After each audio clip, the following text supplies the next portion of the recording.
पूर्णिया में पप्पू से पंगा लेना रुपौली में पड़ा भारी। नीतीश कुमार से जानना पप्पू यादव की सियासत, आरजेडी की दिखी लाचारी। लोकसभा में 11,000 वोट मिली, अभी उनको 33,000 वोट मिला। क्या पप्पू यादव ने सिखाया तेजस्वी को सबक? क्या अधिक वोट है कोसी, सीमांचल, मिथिलांचल में, उनका मोह भंग हुआ है नीतीश जी और आरजेडी से। क्यों धरी की धरी रह गई बीमा भारती की तैयारी? पूर्णिया को निर्दलीय परास, संदेश दिया खास। 2024 के आम चुनाव के बाद सबकी नजर बिहार के पूर्णिया जिले की खाली पड़ी रुपौली विधानसभा सीट पर थी, जहां उपचुनाव होना था। यहां उपचुनाव हुआ और जो परिणाम आया वो सिर्फ बिहार के लिए नहीं बल्कि देश के लिए चौंकाने वाला था।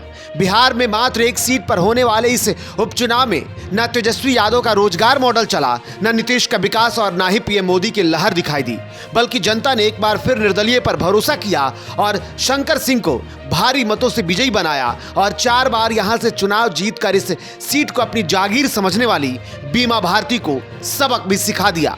नरेंद्र मोदी जी को छोड़ के सभी लोग प्रचार के लिए चले गए। सब नरेंद्र मोदी को छोड़ के सीएम, डिप्टी सीएम, केंद्रीय सभी मिनिस्टर, कार्यकारी अध्यक्ष,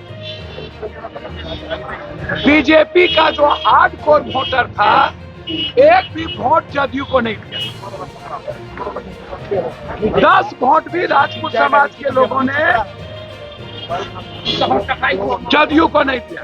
दरअसल लोकसभा चुनाव से पहले पूर्णिया की सीट हॉट सीट थी, क्योंकि पूर्णिया में कांग्रेस प्रत्याशी के तौर पर ताल ठोकने का दावा करने वाले पप्पू यादव को बाद में निर्दलीय प्रत्याशी के तौर पर चुनाव लड़ना पड़ा था, क्योंकि आरजेडी ने यहां से रुपौली विधायक और जेडीयू नेता बीमा भारती को रातों रात पार्टी बदलवाकर चुनाव के लिए मैदान में उतार दिया था। नतीजा निर्दलीय प्रत्याशी पप्पू यादव के सामने आरजेडी के सर्वे सर्वा तेजस्वी यादव के लिए ये सीट नाक बचाने की जैसी थी।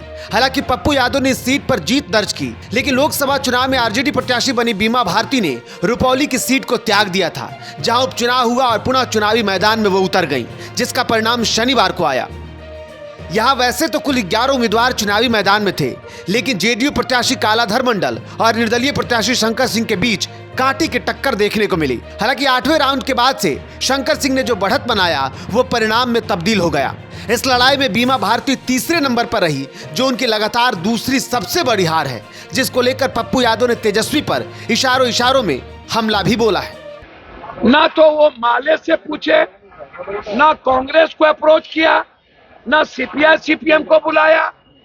अंतिम दिन 1 घंटे के लिए वो जाके पिकनिक मनाने गए, जब 1 सप्ताह से पूरा सरकार गाँव जा रही थी, लगा हुआ था, पूरी ताकत लगाई हुई थी। तो आपने पहले तो इस्तेमाल किया बीमा जी को, बाद में बलि का बकरा बना दिया, परिवार को बर्बाद करने की कोशिश की गई और बीमा जी के साथ कोऑर्डिनेशन नहीं बनाया गया। हम तो माफी मांगे पूरा जनता से। अब सवाल यह है कि क्या पप्पू यादव ने लोकसभा चुनाव का बदला रुपौली में राजद से ले लिया है, या पप्पू यादव ने कोई ऐसे सियासी खेल खेले हैं जिससे शंकर सिंह के सामने न राजद के प्रत्याशी टिके, न जेडीयू के मंडल को निर्णायक मत मिले। वैसे तो सवाल पप्पू यादव भी उठा रहे हैं, लेकिन कांग्रेस को आगाह करने के बाद से अंदर खाने में खेल की बू आ रही है। पूरा का पूरा मैं कांग्रेस को सावधान करना चाहूंगा कि बचिए। बिहार की जनता दोनों आदमी से उब चुकी है, एक नया रास्ता ढूंढ रही है और ये रास्ता कांग्रेस दे सकती है एक नए गठबंधन के साथ। कहते हैं राजनीति में सब जायज होता है। पप्पू यादव की नई रणनीति, तेजस्वी और राजद के नेतृत्व पर सवाल और बीमा भारती से पहले शंकर सिंह को समर्थन देने की चर्चा और बीमा भारती से मुलाकात के बाद माफी मांगना और आज बीमा भारती के हार के सहारे तेजस्वी पर हमला और कांग्रेस को आगाह करना भविष्य के गर्त में कई इशारे कर रहा है, जो पप्पू यादव दिखा रहे हैं तो बहुत कुछ कह भी रहा है। लेकिन रुपौली की सीट पर आए परिणाम ने देश में बीमा भारती जैसे कई नेताओं को, जो चुनाव के वक्त अपने फायदे के लिए दल बदलकर जनता के फैसले का अनादर करते हैं, उन्हें सख्त संदेश दिया है। जनता ने आज फिर लोकतंत्र की ताकत और उसके महत्व का पाठ नेताओं को पढ़ा दिया है। दाऊद पोस्ट के लिए निर्भय किशोर की रिपोर्ट।